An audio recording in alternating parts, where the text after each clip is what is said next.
Fifth question. Half the perimeter of a rectangular garden whose length is more 4 than of its width is 36 meters. Find the dimensions of the garden. First వచ్చేసి rectangular గార్డెన్ది perimeter formula రాసుకోవాలి. Perimeter formula అంటే rectangular షేప్ది 2 into length plus width.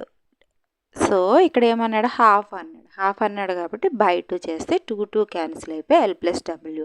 మొత్తం ఎంత అన్నాడు, 36 metres అన్నాడు. L plus W equal to 36 metres. ఇది ఒక ఈక్వేషన్. ఇంకోటి సెకండ్ది ఏమన్నాడు, whose length is 4 more than its width. Length అనేది విడ్త్ కంటే 4 ఎక్కువ ఉంది అంటే విడ్త్కి 4 కలిపితే లెంగ్త్ వస్తుంది. అంటే ఎల్ ఈక్వల్ టు అంటే length equal to W plus 4 width plus 4 విడ్త్కి 4 కలిపితే లెంగ్త్ వస్తుంది అనేది ఇంకో ఈక్వేషన్. ఇలా 2 ఈక్వేషన్స్ ఇచ్చాడు. ఈ 2 ఈక్వేషన్స్ని యూజ్ చేసుకుని లెంగ్త్ విడ్త్ కనుక్కోమన్నాడు. ఫస్ట్ ఈక్వేషన్ ఏమో ఎల్ ఈజ్వల్ డబ్ల్యూ ప్లస్ 4, ఇంకోటి ఎల్ ప్లస్ డబ్ల్యూ ఈక్వల్ 36. ఇందులో ఎల్ వాల్యూ తీసుకుని డబ్ల్యూ ప్లస్ 4లో ఇక్కడ ఈ ఎల్ ప్లేస్లో ఆ డబ్ల్యూ ప్లస్ 4 రాసుకుందాం. W plus 4 plus W equal to 36. అప్పుడు డబ్ల్యూ 16 వచ్చింది. ఈ డబ్ల్యూని తీసుకెళ్ళి ఎల్ ప్లస్ డబ్ల్యూ ఈక్వల్ 36లో రాసుకుంటే మనకి లెంగ్త్ వాల్యూ 20 వచ్చింది. చాలా సింపుల్ క్వశ్చన్ ఇది. Sixth question. Given the linear equation 2x plus 3y equal to 8 ఇచ్చాడు. Right another linear equation is 2 in 2 variables such that the geometrical representation of the pair so formed it intersecting lines కోటి, parallel lines కోటి, coincident lines కోటి మనల్ని రాయమని చెప్తున్నాడు. Given linear equation ఏమి ఇచ్చాడు, 2x plus 3y minus 8 equal to 0 ఇచ్చాడు. Pair of linear equation can represent intersecting lines, parallel lines, coincident lines depending on their coefficients. అట్లకున్న కోఎఫిషియెంట్ బట్టి A1, A2, B1, B2, C1, C2లు బట్టి అవి parallel lines, intersecting lines, coincident lines మనం తెలుసుకుంటాము. First intersecting lines అవుతాయా లేదు. First question ఏమి ఇచ్చాడు, ఇంటర్సెక్టింగ్ లైన్స్ అవ్వాలంటే ముందు మీకు ఫార్ములా తెలియాలి. కండిషన్ ఏంటి, A1/8 is not equal to B1/B2. అంటే ఇప్పుడు మనం వీటికి అనుకూలంగా ఏదైతే ఈక్వేషన్ ఉందో 2x plus 3y equal to 8, ఇందులో A1/A2 అంటే ఇది A1 అనుకుంటున్నాం కాబట్టి A2 ఏదైతే తీసుకుంటున్నామో B1/B2 is not equal to రావాలి. అలాంటి ఈక్వేషన్ ఏదైనా ఉంటే తీసుకుని దాన్ని మనం సింప్లిఫై చేసుకోవాలి. అలాంటి ఈక్వేషన్ ఏం తీసుకోవాలి, 4x ప్లస్ y అనేది నేను తీసుకున్నాను. మీరు ఏదైనా తీసుకోవచ్చు. A1/A2 సొంతగా ఏది పెట్టుకున్నా సరే A1/8 is not equal to B1/B2 తీసుకోవాలి. ఇప్పుడు A1 2 అయితే నేను వచ్చేసి 4x తీసుకున్నాను కదా ఈక్వేషన్లో, అంటే A2/4 అవుతుంది. 2/4 అంటే హాఫ్ అవుతుంది. ఇదేమో 3/1 తీసుకున్నా అంటే A1/8 is not equal to B1 ఇది ప్రూవ్ అయింది. ఇలా మన సొంతగా ఏదైనా ఈక్వేషన్ తీసుకుని అవి సొంతగా ఈక్వేషన్స్ రాయమని క్వశ్చన్ అడిగాడు. ఇంటర్సెక్టింగ్ లైన్స్కి ఇది తీసుకున్నాను 4x ప్లస్ వై, మీరు ఏదైనా రాసుకోవచ్చు. ఈ ఈక్వేషన్ ఒక్కటే ఇచ్చాడు కాబట్టి దానికి ఆపోజిట్గా ఈజ్ నాట్ ఈక్వల్ టు అన్నాడు, దాని ఆపోజిట్ తీసుకోవాలి. ఈజ్ ఈక్వల్ టు అన్నాడంటే దానికి సంబంధించి తీసుకోవాలి. ఇది ఇప్పుడు ఈ ఈక్వేషన్ అనేది ఇంటర్సెక్టింగ్ లైన్స్కి దీనికి సరిపోతుంది.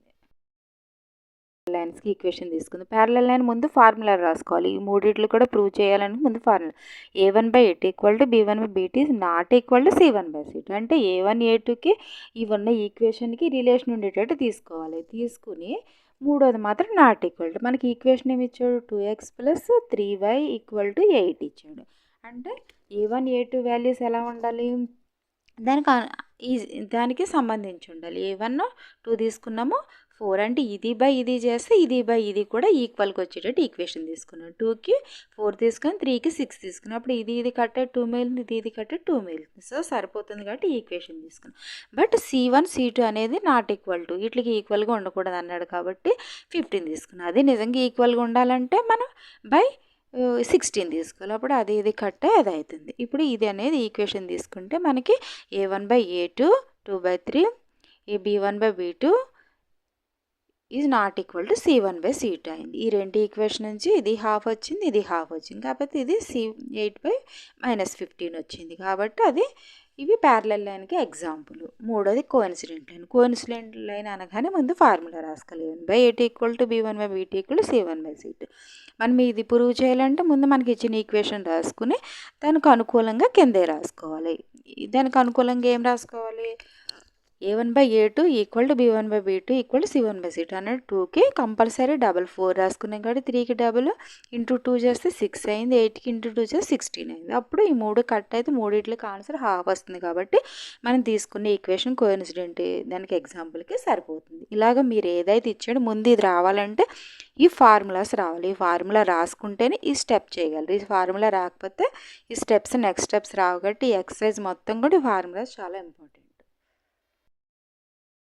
Draw the graphs of the equation x minus y plus 1 equal to 0, 3x plus 2y minus 12 equal to 0.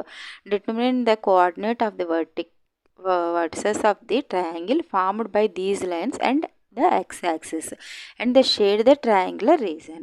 మనం దీంతో ట్రయాంగిల్ x-axis మీద తీసుకుని మనకి గ్రాఫ్లో తీసుకుంటే షేడెడ్ రీజన్ ఏదైతే ఉందో దాన్ని స్పెసిఫిక్గా చూపించమని చెప్పి అడిగాడు. అప్పుడు మనకి ఇచ్చిన ఈక్వేషన్లు ఏంటి, X minus Y plus 1 equal to 0. దాని నుంచి వై పక్కకు తీసుకున్నాడు.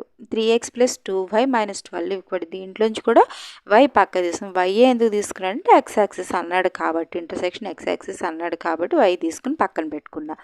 ఇప్పుడు ఈ రెండిట్లకి Y equal to X plus 1 equation వచ్చింది, Y equal to -3/2 X plus 6 ఒక ఈక్వేషన్ వచ్చింది.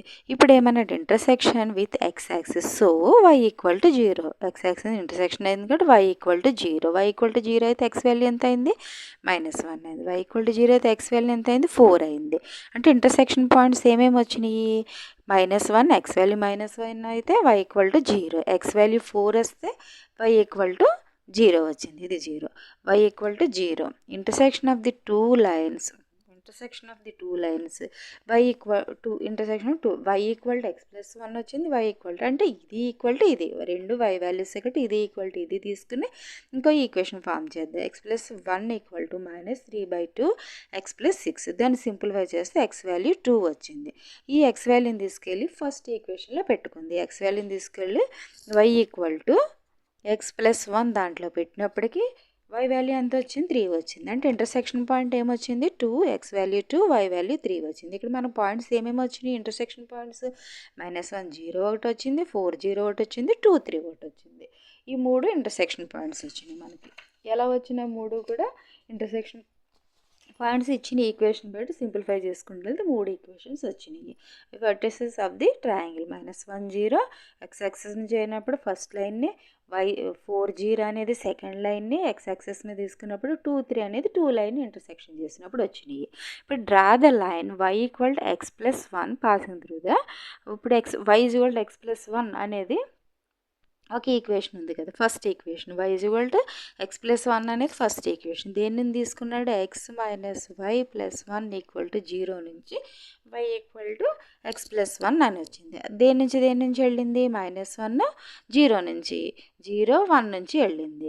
అంటే ఈ వాల్యూస్ మనం పెట్టుకోవాలి. ఎక్స్ వాల్యూ 0 పెడితే వై వాల్యూ ఎంత వస్తుంది, వై వాల్యూ 0 పెడితే ఎక్స్ వాల్యూ ఎంత వస్తుంది తీసుకుంటే ఈ రెండు వస్తాయి.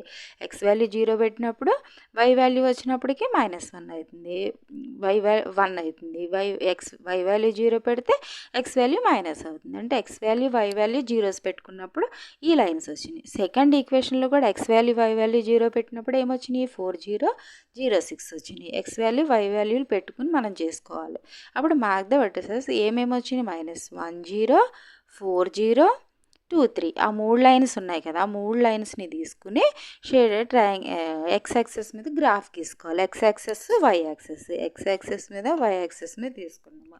ఎక్స్ యాక్సెస్ మీద ఏంటి, ఫస్ట్ -1 తీసుకుంటే దాన్ని 0 అంటే ఇక్కడికి వచ్చింది. నెక్స్ట్ 4 తీసుకుంటే ఎక్స్ మీద దాని వాల్యూ 0 అంటే ఇక్కడికి వచ్చింది. మూడోది ఏంటి, ఎక్స్ వాల్యూ 2 తీసుకుంటే వై వాల్యూ 3 వచ్చింది అంటే ఇక్కడికి వచ్చింది.